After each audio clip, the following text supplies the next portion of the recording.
সেটাই বুঝলাম না কি আরে কি রাখ তো এই বের কর মানে মানিব্যাগ বের কর। মানিব্যাগ বের করবো মানে? তুই ছিনতাইকারী তাই না? এই মুখ সামনে কথা বল, তুই ছিনতাইকারী। তুই আমার পকেট থেকে মানিব্যাগ নিয়ে নিছিস। দেখ আমার পকেটে মানিব্যাগ নাই। তুই হচ্ছিস ভদ্রবেশে চুন্নি। আমার মানিব্যাগ বের কর চুন্নি। থাপড়া তো কানের পর্দা ফাটা ফেলবো আমি। সর সামনে। এই অসম্ভব, আমার মানিব্যাগ ফেরত না। বন্ধু বান্ধবের খবর দিয়ে একদম গরম ধোলাই খাওয়াবো। আমি এখন আমার বান্ধবীদেরকে ফোন দিয়ে তোকে মেলি ধোলাই খাওয়াবো। দেখ 7 নম্বর সেক্টরে তাড়াতাড়ি গায়। তুই কোনো চিন্তাই করিস না, তুই ওখানেই দাঁড়া, আমরা সবাই আসতেছি। 7 নম্বর সেক্টরে একটা মেয়ের লগে আমার ঝামেলা হয়েছে। জলদি গুলাবার নিয়ে আয়। আমি এক্ষুনি সবাই নিয়ে আসতেছি।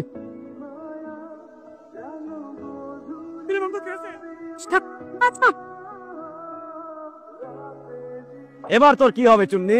I'm sorry না না, তুই কানে ধরে আমার কাছে মাপ চাবি, তারপর তোর আমি মাপ করবো। প্লিজ আমাকে মাফ করে দেন প্লিজ। ভেরি গুড, এবার আমার মানিব্যাগ ফেরত দে। এই মেয়ে তোর মানিব্যাগ দিবে কোত্থেকে? তোর মানিব্যাগ তো আমার কাছে। তো সার্ভিস দেওয়ার সময় তোর পকেট থেকে মানিব্যাগটা পুড়ে গেছিল। ধর, এই যে তোর মানিব্যাগ।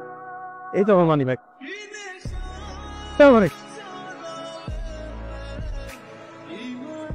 দোস্ত, বিয়ের পরে তোর রেগুলার ব্যায়াম করতে হইব। আমার সর্বনাশ হয়ে গেছে। গরুর মাংস কি লবণ বেশি হয়েছে? আমার ভাইয়া পাওয়ার দিয়েছে। আমার অনুভব হয়ে গেছে বাড়ি কারো সামনে তো আমার জমা থাক করে আমার বাবা হয়ে গেছে। আপা আপা আমার বউ কই? চুপ কর, আমি ওই মেয়ের খুঁজে নিয়ে আসবো। চল ওই মেয়ের খুঁজে নিয়ে আসি। আপা আমার বউ গেছে গা। ওই খারাপ আপা না করছে আমার মায়ের তার বিয়ে হয়েছে। বিয়ে হলে তারপর আবার বউ না চুপচাপ কর। কাকা ভাই কি বন্ধু চুপচাপ বয় জায়গায়। এই খারাপ নাম। ও তাহলে এই তুমি সেই তুমি। এই কাজটা কিন্তু একদম ঠিক করতেছো না তুমি। চলো আমার সাথে চলো। তোর সাথে যাবো মানে? তুমি কই যাবো? বিয়ের আসরে।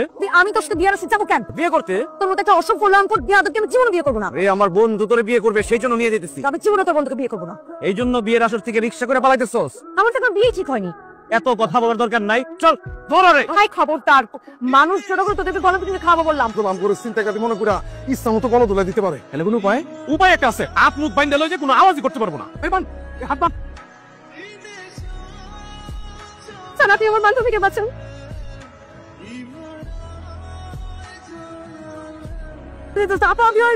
আরে রাখো তোমার ধন্যবাদ। এই তুমি কার মেয়ে ধরে নিয়ে এসছো? আরে এটা তো আমার মেয়ে না। এই হারামজাদি তুই কই গেছিলি? গেছিলাম পুরো বাড়ি খুঁজে আমি তোর পাই নাই। কাজী সাহেব বিয়া তারা আরে রাখি না তোর বিয়া। এটা যদি আপনার মেয়ে না হয় তাহলে কার বিয়ে আমি তুলে নিয়ে আসলাম? মুখ হাতের বান্ধন খুলে দেখ। শয়তানের বাচ্চা, তুই আমাকে জবর তুলে নিয়ে আসছিস কেন? আমি তো ভাবছি আপনি আমার বন্ধু বউ, এই জন্য তুলে নিয়ে আসছি। আমি তোকে খুন করবো। বলেন আপনাদের কার কি সমস্যা? এক্ষুনি ওকে অ্যারেস্ট করুন। তোর এত বড় সাহস? এটা একটা ভুল বুঝাবুঝি, একটু পুলিশ ভাইকে বুঝাই বলেন না। এখন আমি আপু হয়ে গেছি। প্রেমের প্রস্তাব দিয়েছিল, আমি ওর প্রেমের প্রস্তাবে রাজি হইনি, সেজন্য সে আমাকে কিডন্যাপ করে নিয়ে আসছে। আল্লাহ এসব আপনি কি বলতেছেন আপু? চল হ্যাঁ চল। মেয়ে মানুষ চল হাই চল আপু বিয়ে হাইতে আসছিস আর তোর। রোহন, রোহন তুমি দরজা খোলো। কি সমস্যা রোহন? আমি কোনো নষ্ট মেয়ের সাথে কথা বলবো। নষ্টমী কাকে বলছো রোহন? তোমাকে নষ্ট মেয়ে বলছো। কালকে একটা মাস্তান তোমাকে তুলে নিয়ে গেছে, সে তোমার সর্বনাশ করছে। সে ভাবছে আমি তার বন্ধুর হবু বউ। পুলিশ এসে বেচারাকে ধরে নিয়ে গেছে। কি বললা? আমি তোমার সাথে আর কোনো সম্পর্ক রাখবো। তুমি এখান থেকে যাও, আর কোনদিন তুমি আমার সামনে আসবা না। রোহন ওই মেয়ে যা বলছে স্যার সবই মিথ্যা কথা, সব বানোয়াট কথা। আমার বন্ধু কিডন্যাপ করে ওদের পলাই না। আপনি দেন কথা না শুনতে আরো কত ভালো সেল করে দেন। আরে পাস্তার সেই মেয়ে এসে অভিযোগ না তোলা পর্যন্ত আমরা কিছুই করতে পারবো না। একটা মানুষ ধন্যবাদ আপু। স্যার তালাটা খুলে দেন। আমি এখানে আছি তোকে আমাদের সম্পর্ক সে ভেঙে চুরমার করে দিছে। সে তো ওকে মেরে আমি ফাঁসিতে ঝুলতে চাই। কালকে তুই আমাকে তুলে নিয়ে গিয়ে আমার ইজ্জত নষ্ট করছিস সেই জন্য। আল্লাহ কত বড় মিথ্যা কথা। একটা মেয়ে কি কখনো তার ইজ্জত নিয়ে মিথ্যা কথা বলতে পারে? স্যার আমার কোনোদিন বিয়ে হবে না স্যার। তোর বিয়ে হবে? আমি তোর বিয়ে করবো। বিয়ে করবি? আয় বিয়ে করো আমার। তোর মতো গুন্ডাকে আমি জীবনেও বিয়ে করবো না। আমি তো ফাঁসি চাই। নারীর ইজ্জত নিয়ে সিনেমিনি খেলিস না।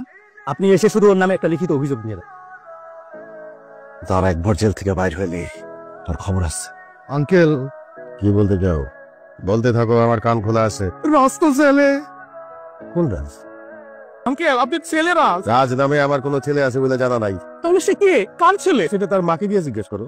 রাগ অভিমান ছেলে, আপনি আপনার ছেলেকে জেল থেকে সরাই নিয়ে আসেন। রাজে আপনাকে এত ভালোবাসা আমি জানতাম না। রাজ আব্বাগো করে কামতেছে। এই এইসব চাপাবাজি বন্ধ করো। আমি এখন নাস্তা খাবো, তোমরা যাও। আপনি এত নিষ্ঠুর? হ্যাঁ আমি নিষ্ঠুর। সে আমার কোনো কথা শুনে না। দরকার ভাই আমি আরেকটা বিয়ে করে আমি আরেকটা ছেলে পয়দা করবো। আপনি রাগ তো ছাড়াই নিয়েছেন, না হলে কি? আঙ্কেল যাবো না। এইটা ঠিক আছে, আমার বান্ধবীর মেয়েকে সে যদি তাকে বিয়ে করতে রাজি হয় তাকে ছাড়াই আনার ব্যবস্থা করবো। যাও গিয়ে বলো। মোদের গন্ধ আর মজার কাপড়ে আমি শেষ। আব্বা শুনি সারা জীবন তোর বাপের কোনো কথা তুই শুনছ নাই। ঠিকই বলছিস। এটা আমি ধরতেছি পরে কোনোদিন আব্বার কথাটা অবাধ্য হবে না, ততদিন পয়সা থাকবো। শোন, তোর আব্বা একটা শর্ত দিছে, তোমার বাবার পছন্দের একটা মেয়ে আছে, তুই যদি সেই মেয়ের বিয়ে করস তাহলে তোর বাবা এসে তোর এখান থেকে ছাড়াই নিয়ে যাবে। অসম্ভব, আমি কোনো মেয়ের বিয়ে করবো না। এই শান্ত, চল চল। না না না না না, সারা জীবন জেনে বুঝে মনে হচ্ছে বিয়ে করে সংসার করে ভালো। আমি বিয়ে করতে রাজি। আব্বা, তার চেহারা শুন ভালো তো? তোর চেহারা সুরত ভালো, তোমার চেহারা ভালো না, তাই আমার চেহারা ভালো না। চুপ করে বসে থাক। এ কি, আসলে উনি দেখতে খুব সুন্দর তো, সেই জন্য হাত পিছলে পড়ে গেছে। জীবনে এই প্রথম শুনলাম। বসো মা, বসো। আয়, তুই দাঁড়ায় আছিস কেন? চোখের সামনে এত সুন্দর একটা পরী দেখছি তো। আমার মেয়ে পড়ি, এইটাও আমি জীবনে প্রথম শুনলাম। এই হচ্ছে আমার ছেলে, কোনোদিন আমার একটা কোনো কথা শুনে নাই। পাঁচটা প্রাইভেট টিউটর রাইখা তাকে আমি ম্যাট্রিক পাস করাতে পারিনি। মা, ছেলের বাবা ছেলের সম্পর্কে কি বলছিস তুমি শুনতেছো?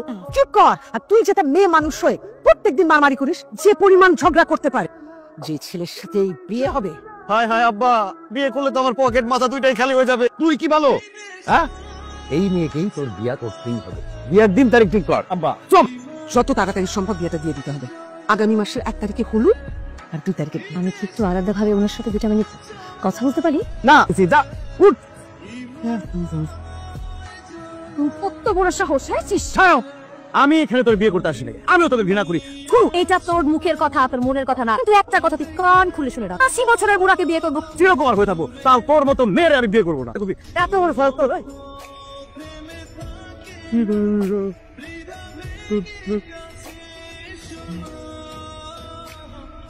এই বিয়ে আজকে এই কাপড়ে হইতে হবে।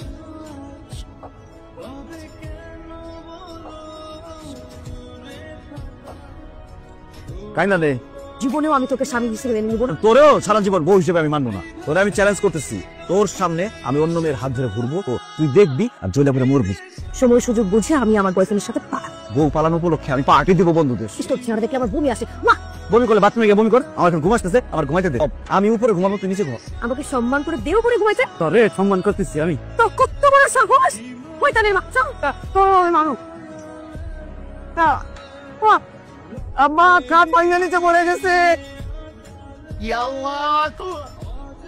রান্না তো খুবই ভালো হয়েছে, নতুন বুয়াকে পার্মানেন্ট করে দাও। রান্না তো করছে বৌমা।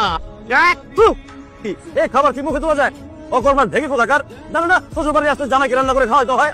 তোর মার আমি ফোন দিতেছি। হ্যালো জামাই বাবাজি, রাখেন আপনার জামাই বাবাজি, আপনি কোথায় আছেন? এক্ষুনি আমাদের মাথায় আসেন, সব রান্না খাওয়ামো তোর মারে। কি হয়েছে? তুমি যে এরকম জরুরি ভাবে খবর দিলা? সে এমন রান্না করছে, সেই রান্না খেয়ে শরীর খারাপ হয়ে গেছে। আপনার মেয়ের সাথে আমি সংসার করবো না, আপনার মেয়েকে নিয়ে যান। আমার মেয়ে যেহেতু রান্না করতে জানে না, আমি একটা রান্না আনতেছি। Good idea. কিসের গুড আইডিয়া? আমি যদি খাই, বোর হাতের রান্নাই খাবো। বিয়ে করবো আমি আরেক খাবার খাবো। তো আমি তোমারে আর তোমার বাবারে রান্না করে খাবো। হ্যাঁ, মা, তুমি কি পাগল হয়ে গেছো? বেশি বেশি কথা। আজকে তো রান্না ভালো হয়েছে। আপনার মেয়ে রাখছে, আপনার মেয়েকে জিজ্ঞেস করেন। আপনার ছেলেকে বলেন আমার কাবিনের 10 লাখ টাকা আমাকে বুঝিয়ে দিতে। প্রত্যেকটা স্ত্রীর ন্যায্য অধিকার কাবিনের টাকা। একটু অপেক্ষা করো, আমি তোমার কাবিনের টাকার ব্যবস্থা করে দিচ্ছি। এই নাও 10 লাখ টাকা। এই টাকাটা তো আমাকে আপনি দিলেন, এখন পর্যন্ত বাপের ঘাড়ে বসে বসে খাই বলি। রিয়া চুপ কর, এসব কি বলছিস তুই? সরি মা, এরকম বেকার ছেলের সাথে সংসার করা আমার পক্ষে সম্ভব না। বৌমা যা বলছে ঠিকই বলছে। তোমার এই সমস্যারও আমি সমাধান করে দিচ্ছি। সমস্ত সম্পত্তি আমি আমার ছেলেকে লিখে দিয়েছি। সে চাইলে আমাকে বাড়ি থেকে বের করে দিতে পারে। বাবা, তুমি এটা কি করছো? কখন কি হয়ে যায় তুমি আমার ছেলেটাকে দেখে রাখতে পারবে। আর যদি একবারও শুনি তুই সংসার করবি না, তোকে আমার মেয়ে হিসেবে পরিচয় দেব। রিয়া, আমি আপনাকে সরি বলতে এসেছি। কারণটা কি? দেখেন, বিয়ের আগে যা হবার হয়ে গেছে, এখন তো আমরা হাজব্যান্ড ওয়াইফ। আপনার সাথে এত বাজে বিহেভ করে আমার ঠিক হয়নি। হঠাৎ করে এত বদলে গেলেন কেন? আসলে আপনার সাথে আমি সংসার করতে চাই। এসব কি বলছেন আপনি? হাজব্যান্ড ওয়াইফের জোড়া আল্লাহ উপর থেকে লিখে রাখেন।